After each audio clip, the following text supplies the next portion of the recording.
Amarelo já saiu de moda há muitos anos. Agasalho é o prêmio dessa luta, mas eu lixo. E aí começava. A partir daí, reiniciava o canto-chão, acentuando o ritmo das máquinas e dançando de maneira mais frenética. O irmão de Ladislau não descolava.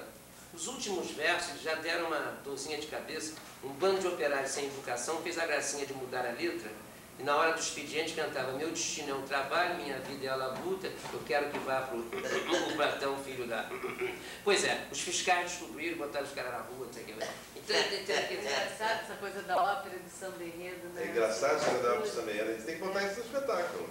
Essa ideia. eu tenho samba, eu tenho um samba enredo pra isso. Você tem alguma coisa gravada?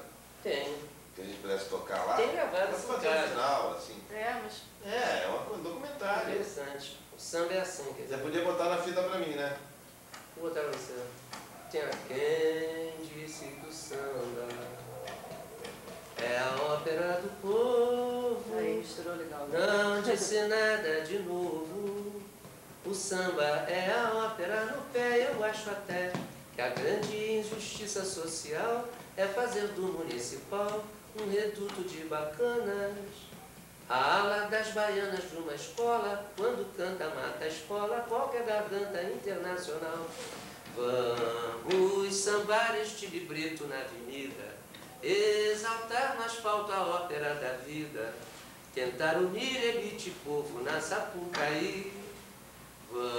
Vamos cantar um samba em áreas e duetos, peito aberto sem falsetas nem falseto, ver uma ópera sambando, é isso aí.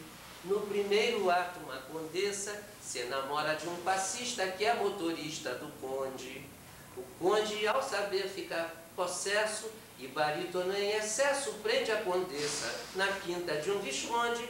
No segundo ato, uma surpresa, quando se vê presa, a condessa abre o bico e dá para trás. Recitativo, área e cabaleta, mas parece uma opereta, a ópera louca dos carnavais.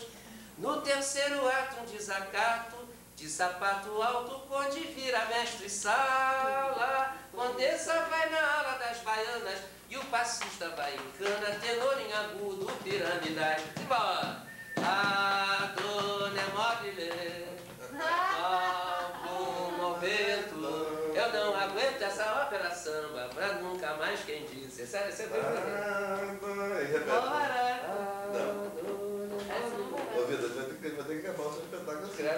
Vai ter que acabar. Sabe como é que vai acabar o espetáculo? Tem- Ele vai subir, a gente apresenta, né? É. No início e no final, e ele Não, vai antes cantar. bota ele pra ler umas coisas sérias. Não, bota